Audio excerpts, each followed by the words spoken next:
Hai teman-teman, bismillahirrahmanirrahim. Assalamualaikum, selamat datang di part ke-16 di segmen 17 langkah. Gak kerasa ya, tinggal satu episode lagi. Jadi pelajaran ke-16 yang aku dapatkan di usia yang ke-17 ini adalah cinta itu gak apa-apa, tapi ingat juga aturan dari Sang Pencipta. Jadi aku banyak mengambil pelajaran gitu ya, bahwa terkadang cinta kita itu diuji, rasa suka kita itu diuji dengan prinsip. Kita boleh punya rasa suka, tapi balik ke prinsip kita. Prinsip yang kita ambil, prinsip yang kita gunakan, prinsip yang kita jadikan sebagai pedoman gitu. Ketika kita meyakini bahwa prinsip kita itu adalah tidak boleh untuk berpacaran, tidak boleh untuk mendekati sebelum halal, ya jangan dekati gitu. Walaupun mungkin banyak banyak godaannya, banyak cobaannya, karena memang sejatinya rasa itu fitrah, rasa itu Allah yang memberikan, dan itu fitrah, dan itu wajar banget, nggak ada yang salah dengan rasa cinta. Tapi gimana kita mengekspresikan rasa cinta itu yang Allah mintai pertanggungjawaban. Bagaimana kita menyikapi hal tersebut. Dan sejatinya cinta itu mengikhlaskan gitu. Ya aku banyak juga dapat pelajaran dari teman-teman aku yang lain bahwa sebenarnya cinta itu hakikatnya melepaskan, bukan memiliki gitu. Karena terkadang ya mau entah itu karena mungkin orang yang gak suka kita balik, atau dia punya hal-hal yang tidak bisa diberitahukan kepada kita dan akhirnya gak bisa bersatu gitu kan di mahligai pernikahan. Ya it's okay gitu, kita punya perasaan itu aja udah sebuah anugerah, sebuah nikmat yang Allah berikan kepada kita. Ya walaupun mungkin memang kita ingin gitu kayak bersama dengannya, bersama dengan orang yang kita suka gitu. Tapi kalau misal takdir berkata lain, kita bisa apa gitu. Karena sejatinya gak ada kan di dunia ini yang kita milikin, hatta nyawa kita sekalipun bukan kita yang miliki. Jadi apalagi orang lain gitu kan ya.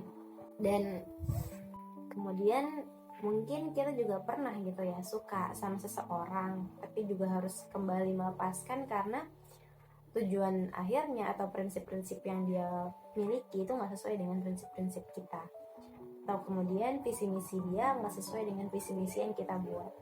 Ya karena memang dari buku-buku yang aku baca gitu kan, ya pernikahan itu adalah menyatukan dua insan gitu, menyatukan dua pikiran, menyatukan dua sudut pandang, ya kan?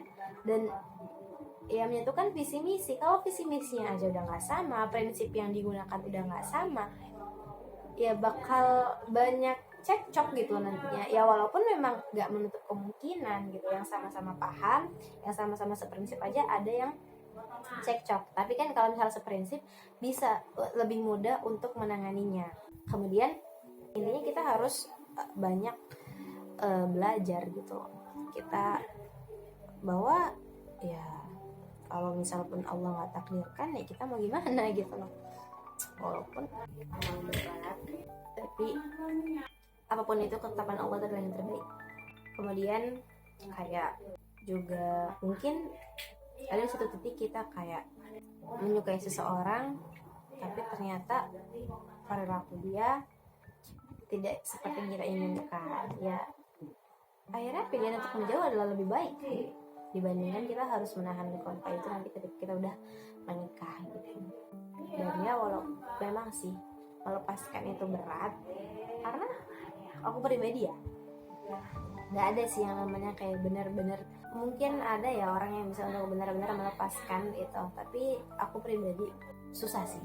Tapi kita juga harus berusaha kan, kita harus terus berusaha, kita harus terus mengusahakan yang terbaik lah, walaupun memang gak mudah, walaupun memang mungkin ya itu sulit, tapi ya gak apa-apa. Oke? Jadi itu teman-teman, cinta itu gak apa-apa, tapi juga ingat aturan Sang Pencipta gitu. Ya jangan sampai karena cinta kita akhirnya menghalalkan segala cara, kita menyalahi perintah Allah, kita berpacaran, kita berpegangan tangan, kita bersentuhan dengan lawan jenis kita. Ya jangan sampai gitu loh, karena cinta itu kan fitrah, nggak mungkin kan kita kotori dengan dosa-dosa kita dari nafsu-nafsu kita yang astagfirullahaladzim itu, gitu kan ya. Jadi memang itu sih. Kemudian kalau misal cinta kita tuh beneran karena Allah, ya harusnya kita tuh menyandarkan semuanya pada Allah. Kadang tuh banyak yang mengatakan bahwa aku mencintai dia karena Allah, tapi aktivitasnya bermaksiat pada Allah. Itu kan tidak seimbang gitu loh.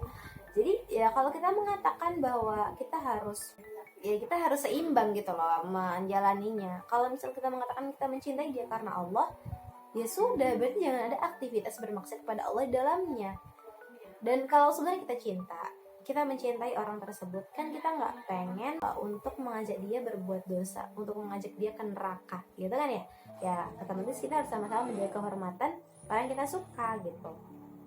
Dan kita serahkan itu pada Allah, kita minta pada Allah, kita mohon yang terbaik dari Allah, dan semoga Allah satukan di saat yang terbaik jika itu memang jodoh kita. Oke teman-teman, tetap semangat, tetap istiqomah. Semoga Allah memberikan kepada kita pasangan terbaik kita di masanya masing-masing, di versi terbaik kita masing-masing, dan di saat yang tepat, insya Allah. Barakallahu fikum. Assalamualaikum warahmatullahi wabarakatuh.